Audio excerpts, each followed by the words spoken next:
প্রজেক্টের আওতায়, তখন কিছু ভুল কাজ হয়ে গেছে। সেই ভুলটা আমাদের মধ্যে রয়ে গেছে। সেটা হলো যে আইএলও প্রথম আমাদেরকে ধারণাটা দিল যে লেভেল 1 না করে লেভেল 2 তো করা যাবে না, 2 না করে 3 করা যাবে না। আমি যখন এনএসডিসিতে জয়েন করলাম, আমি প্রথম এটাকে আইএলওকে চ্যালেঞ্জ করলাম যে তুমি যে কথা বলছো তাইলে তুমি স্কিলের মানে ইয়ের মধ্যেই না, ইন্ডাস্ট্রির সাথে তোমার কোনো মানে কনসালটেশনই নাই। তো বিষয়টা হলো যে লেভেল এমন বিষয় আছে যেটা লেভেল 1 না, লেভেল 3 থেকে শুরু হবে। আজকে একজন কম্পিউটারের ডিপ্লোমা পাস করা, তাকে যদি আমি এখন সাইবার সিকিউরিটি ট্রেনিং দেই, তার জন্য সাইবার সিকিউরিটি লেভেল 1 বানাবো? কখনোই সে লেভেল 1 করবে না, কারণ লেভেল 1 হইলো বিলো এসএসসি। সে তো অলরেডি এসএসসি পাস করে গেছে, তার লেভেল শুরু হবে 4 এর উপর থেকে। ইদানিং আপনারা দেখবেন যে এনএসডিসি এনএসডি এর যে লেভেলগুলো, এই লেভেলগুলো কোনোটা 4 এর থেকে শুরু হয়েছে, কোনোটা 3 এর থেকে শুরু হয়েছে।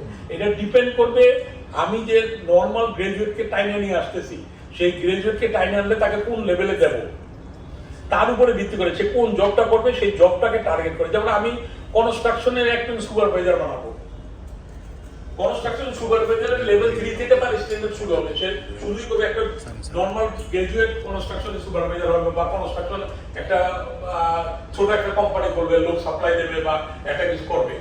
তো তার জন্য তো লেভেল 1 না। এখন আমাদের কারিগরি শিক্ষা বোর্ডের এই ভুল যেটা আইএলও শিখাইছে, সেই জায়গাটা থেকে তারা বেরোতে পারে নাই। সেটা হচ্ছে যে লেভেল 1 থেকে শুরু করতে হবে এবং একটার পর একটা লেভেল না করে আরেকটা দেওয়া যাবে না। লেভেল 1 থেকে শুরু করতে হবে একদম বেসিক, যে ক্লাস 8 পাস, এসএসসি পাস। এই জন্য 8 পাসের নিচে যারা ছিল তাদের জন্য আমরা প্রিবুক 1 এবং প্রিবুক 2 করছি। আপনাদের অনেকের মনে থাকতে পারে প্রিবুক 1 এবং প্রিবুক 2। তো সেই লোকটাকে সেই জায়গাটাতে আমরা প্রথম বললাম যে এমপ্লয়মেন্টের নিশ্চয়তা না দিলে আমি কোনো ট্রেনিং করানোটা যুক্তি দেখি না, কারণ কোনো ট্রেনিং সাকসেসফুল হবে না। কারণ ওই লোকটা ডিমোটিভেটেড হয়ে যাবে এবং এমপ্লয়ার যখন দেখবে তার স্যাটিসফ্যাকশন আসতেছে না এই লোকের উপরে, তাই সেই এই লেভেলকে অ্যাকসেপ্ট করবে না। যার ফলে আমরা এনএসডিএ কে বললাম যে এমন ভাবে লেভেল তৈরি করো যার জন্য যেটা যেই পদে যে সুইটেবল হয়, যে এইটা হলো একটা। এবং ওইখানে এনএসডিপি তে একটা জিনিস বলা ছিল যে ডুয়াল সার্টিফিকেশন। সেইটা ছিল যে ডুয়াল সার্টিফিকেশন মানে একাডেমিক একটা সার্টিফিকেট, একাডেমিক সার্টিফিকেটের পাশাপাশি সে টেকনিক্যালি কোন বিষয়ে কম্পিটেন্ট। যেমন আমরা যখন তখন কম্পিটেন্সির জন্য এই ইয়েদের টিচারদের ডাকলাম, পলিটেকনিকের টিচারদের ডাকলাম, দেখা গেল টিচাররা লেভেল 2 পাস করতে পারে না, অথচ তারা দীর্ঘদিনের পুরনো টিচার। অনেক পরবর্তী পর্যায়ে এরকম একটা সিচুয়েশন তৈরি হলো যে টিচাররা ওই লেভেলের পরীক্ষা দিতে আসে না, অ্যাসেসমেন্টের আসে না। যার জন্য এই যে জায়গাটাতে আমরা বারবারই বলছি যে যেই জায়গায় জবের নিশ্চয়তা নাই সেই ট্রেনিংটা না করানোই ভালো। এখন যদি এমন জায়গায় হয় যে হ্যাঁ একটা কম্পিটেন্সি লেভেল 1 থেকে শুরু করতে হবে, শুরু না করলে যাওয়া যাবে না, সেখানে লেভেল 1 পরে ডিসিশন যে কথার মতো আমি অত্যন্ত অ্যাপ্রিশিয়েট করি যে ওই প্রার্থীটাকে লেভেল 2 পর্যন্ত বা লেভেল 3 পর্যন্ত পৌঁছায় দেওয়া, যাতে সে মানে কমফোর্টেবলি জব মার্কেটে নিজেকে প্লেস করতে পারে।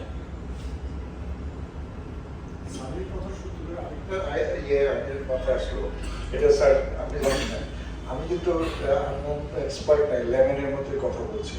তো এই বিষয়টা হচ্ছে এরকম যে ঠিক আছে আপনার লেভেল 4 এ দরকার, কিন্তু আপনি মনে করছেন লেভেল 2, 3 এগুলো তো করে না, তাহলে আমি লেভেল 4 এ কিভাবে দিব?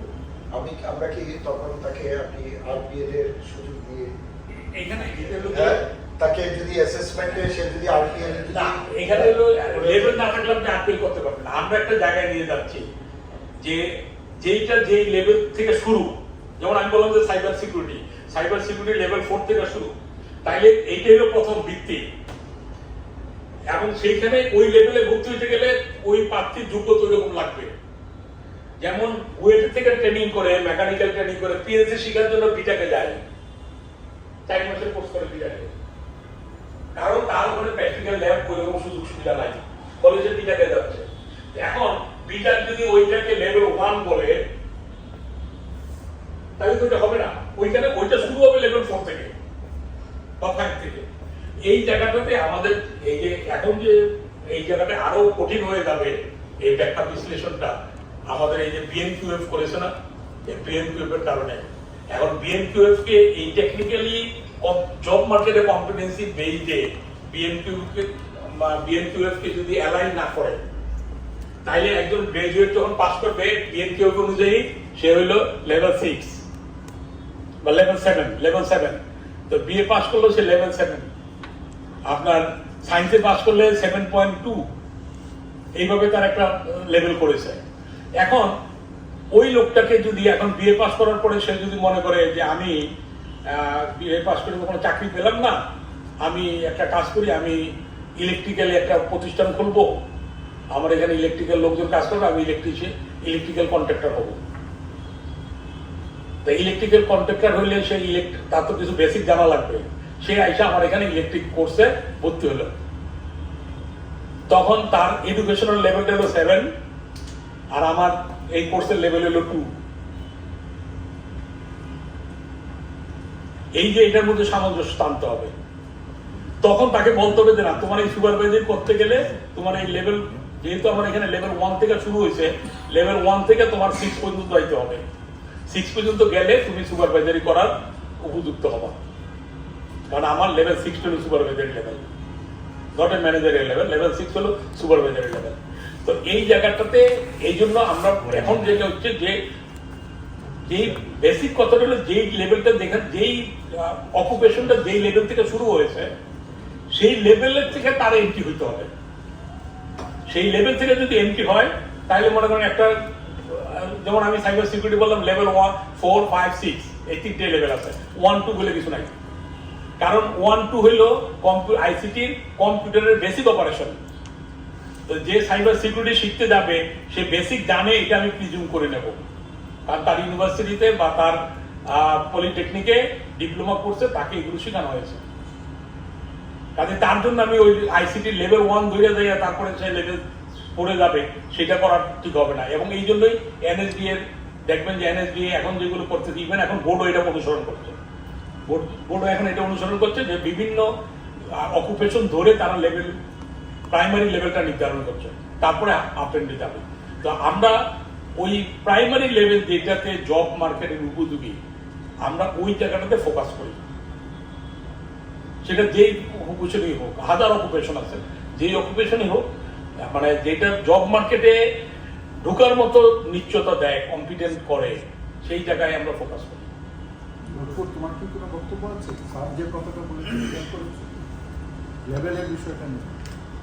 না স্যার, স্যার যেটা বলেছেন স্যার, মানে এটা ঠিকই স্যার, মানে যারা মানে এডুকেশনাল কোয়ালিফিকেশন নিয়ে আসবে তাদের জন্য লেভেল, মানে skill level plus qualification level দুইটা স্যার অ্যাডজাস্টের একটা বিষয় আছে স্যার। আমি ওইটাই বলছি। জি স্যার। ওটা কিভাবে করা?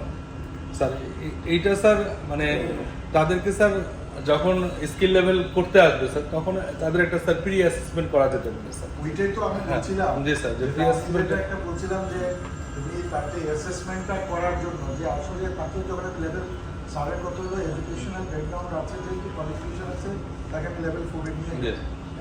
কিন্তু আসলে আমাদের যে এডুকেশন সিস্টেম, আমরা তো ভালো করেই জানি যে ডিগ্রি পাস করলেও হয়তো তার টেকনিক্যালি সে তো খুবই সাউন্ড না। তো টেকনিক্যালি সাউন্ড না থাকলে সেখানে তুমি লেভেল 4 এ যে তার যে কারিকুলাম আছে বা আছে, এটা তো একটু হাইয়ার, এত একবারে যে ইজি তা না। তো সেটা করার জন্য সে উপযুক্ত কিনা আমরা নর্মালি অ্যাডমিশন টেস্ট দিই, তাই না? তা আমরা তো তার জন্য কোনো ভর্তি পরীক্ষা নিচ্ছি না। তার জন্য ওই তুমি যেটা বললাম, এই অ্যাডমিশন টেস্টের মতোই যে আমি যদি ওই যে ইয়েতে যেটা সুবিধা হয় যে একটা থার্ড পার্টি এসে অ্যাসেস করে তোমার ইয়েতে, তুমি নিজে তাকে ইন্টারভিউ করতে গেলে অনেক সময় ঝামেলা হতে পারে। সেক্ষেত্রে আমরা কোনো একটা আর্থিক পদ্ধতি হতে পারে যে স্ক্রিনিং করা, কারণ তুমি তো আবার স্টুডেন্টও পেতে হবে। তোমার তো কোর্স চালানোর জন্য তুমি 83,000 স্টুডেন্টও তো পাইতে হবে। তুমি তো খালি স্যার এই আমি ওই সব কিছু চিন্তা করতে হবে যে আমার স্টুডেন্টও দরকার, আমার আউটপুটও দরকার, নাম্বারও দরকার, আমার এইটাও দরকার।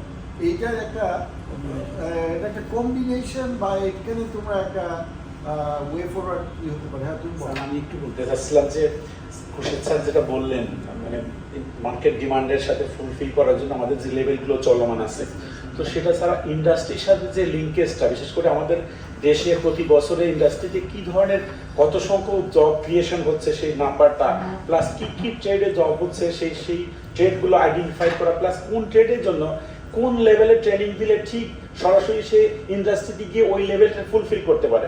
মনে করেন যমুনা গ্রুপে একজন সে ওয়েল্ডিং এর কাজ করবে, তো যমুনা গ্রুপের একজন ওয়েল্ডিং এর কাজ করতে গেলে আমি কোন লেভেলের ট্রেনিংটা তাকে দিলে সরাসরি সে কি বলতে চাচ্ছ? আমি বলতে চাচ্ছি স্যার, আমার কোন লেভেলের ট্রেনিংটা দিলে ফিল্ডে গিয়ে সে সরাসরি কাজটা করতে পারবে, এইটা আইডেন্টিফাই করার জন্য রিসার্চ দরকার, রিসার্চ দরকার। Already identified. তোমরা আসলে কাজটা নিয়ে সিরিয়াস হচ্ছ না দেখে হচ্ছে না। আমি এখানে জয়েন করার পরে 11টা গ্রুপ অফ ইন্ডাস্ট্রিজের সাথে আমি এমওইউ করেছি কি না? আনন্দ শিপ বিল্ডার্স থেকে শুরু করে সেই তোমার কোনটা বাদ নয়, কোন গ্রুপ বাদ নয়, সব গ্রুপের সাথে তো আমরা এমওইউ করেছি। এরপরে তাদের কি আর কখনো তুমি দেখেছো কি না?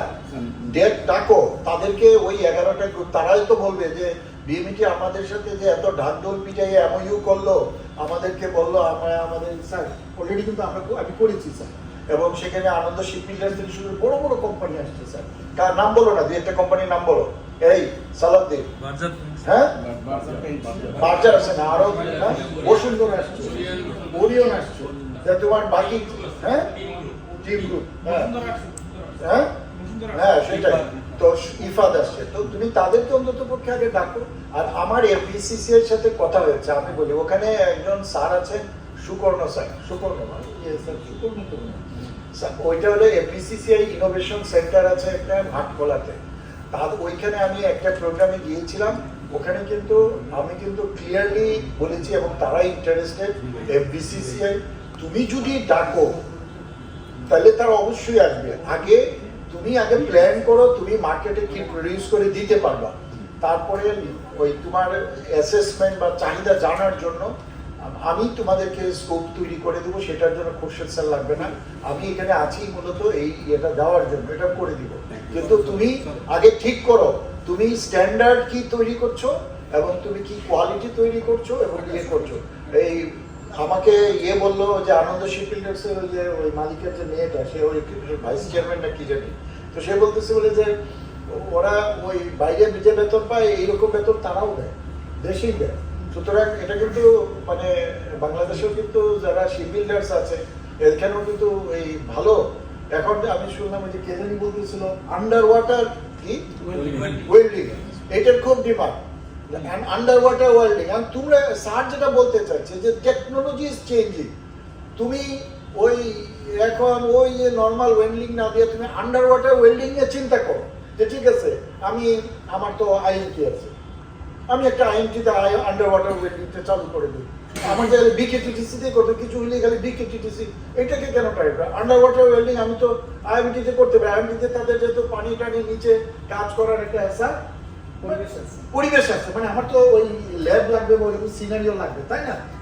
স্যারের যেটা আইডিয়া সেটা হচ্ছে বি ইনোভেটিভ। আমি স্যার আমার যে টিবেট লিডারশিপের ক্লাস আমি নিচ্ছিলাম, তো আমি টিবেট লিডারশিপে গিয়ে আমি বলছিলাম দেখো অন্য সেক্টরের কোনো কিছুকে লিডারশিপ, টিবেটে কেন লিডারশিপের প্রশ্ন আসতেছে, লিডার মানে ইনোভেটিভ। সুতরাং তুমি ইনোভেটিভ হও প্রিন্সিপালরা, এবং আমাকে নতুন নতুন আইডিয়া দাও, এখানে স্যারের সাথে যেমন আমি একটা যুক্ত করি যে ধরো তোমার এই যে ফোর্থ ইয়ারের ইয়েটা নাই, টেকনোলজি তোমার কাছে নাই, কিন্তু ওই যে স্যার যেটা বললো যে একটা নতুন এখন তো যে জাপানটা বিভিন্ন দেশে যে কমোড আসছে, এই কমোডগুলো আমাদের দেশেরই না। তো স্যার আমরা অন্তত পক্ষে ই লার্নিং ম্যাটেরিয়াল তো দিতে পারি তাদেরকে। ই লার্নিং ম্যাটেরিয়াল মানে আমি ফিজিক্যালি হয়তো ওই ইয়েটা দেখাতে পারছি না, মানে ইকুইপমেন্টটা দেখাতে পারছি না, কিন্তু ই লার্নিং ম্যাটেরিয়ালটা এটা কিন্তু আমরা এনএসডিএল এ বললে বা আমি অ্যাসেট প্রজেক্টে বললে তারা কিন্তু আপনাদের তো মনে প্রোগ্রামে আছে, ওইটা নিয়ে আপনাদের কথাও বলেছি, ই লার্নিং ম্যাটেরিয়াল তৈরি করে দিবে, সেটা দিয়ে তুমি কিন্তু ওই ইকুইপমেন্টটা সম্পর্কে ওরিয়েন্টেশনটা স্যার করতে পারে। তো আমি মনে করি যে এইটা ঠিক আছে। এখন আমার মনে হয় স্যার যদি আপনি অনুমতি দেন, আরেকটা যেটা আছে ওই যে ইয়ের কোর্স শর্ট কোর্স যেটা আমরা আগাই যাই। ওইটার শেষ স্যার, শেষ স্যার। হ্যাঁ আমরা না শর্ট কোর্সের না, বিষয়টা নিয়ে আপনি কিছু প্রস্তাব দিয়েছেন ওইগুলো নিয়ে আমরা আলোচনা আগের করতে পেজ চাই। আগের পেজে কিছু অ্যাডজাস্টমেন্টের প্রস্তাব দিয়েছেন। অ্যাডজাস্টমেন্ট দিচ্ছিলাম ওই যে ডাটা সেন্টার এন্ড কি বল এলএমএসআই ফর পিএমইটি এখানে স্যার 3.5 কোটি টাকা আছে স্যার, এখানে আমরা স্যার 1 কোটি টাকা রাখতে যাচ্ছি, আর 2.5 কোটি টাকা আমরা এটা না, অন্য এটা জায়গায় না, transfer এটা না। করতে চাই। কারণ এই এলএমএসআই যেটা ওই যে সেটাতে স্যার ওই যে লার্নিং ম্যানেজমেন্ট ইনফরমেশন সিস্টেম, এটা স্যার আমাদের বিএমইটির সাথে আমি প্রবাসী কাজ করতেছে স্যার, এবং অনেকগুলো সফটওয়্যারের সাথে বিভিন্ন সার্ভে কথা হচ্ছে, অর্থাৎ এখানে ইমপ্রুভমেন্টের জন্য আমাদের স্যার এত টাকা লাগবে না, 3.5 কোটি, আমরা বলতেছি যে 1 কোটি টাকা, আর এই 2.5 কোটি টাকা স্যার আমাদের ওভারসিজ ট্রেনিং নিয়ে যাবে। এইটা তো আমরা পুরোটাই বাদ দিয়ে দিয়েছিলাম। না, এটা ওভারসিজ ট্রেনিং নিয়ে স্যার যাবে। এটা ড্রপ এটা তো আমাদের হিসাবে ড্রপ ছিল, কারণ এটা করা যাবে না এই সময়। করা যাবে স্যার, আচ্ছা ঠিক আছে, ড্রপ করলেও আচ্ছা স্যার করেন। না না না আমি ওরা গেলে আমাদেরকে মডেল লিস্ট বলতে হবে। স্যার আমি মডালিটিসটা দেই স্যার স্যার এটা আসলে সালাউদ্দিন তো না ওই আমি বলি আমাদের এখানে স্টেপ আমি যখন এখানে জয়েন করলাম যখন স্টেপ প্রজেক্টের আওতায় স্যার আমাদেরকে এখানে একটা ইআরপি তৈরি করে দেওয়া হয়েছে। ইআরপি 16টা মডিউল নিয়ে এই ইআরপি করা, কিন্তু এই মডিউলটা তৈরি করে দেওয়ার পরে এইটা আর ব্যবহার করতে হবে, তারা কিন্তু সোর্স কন্ট্রোল সব ট্রান্সফার করে দিয়েছে।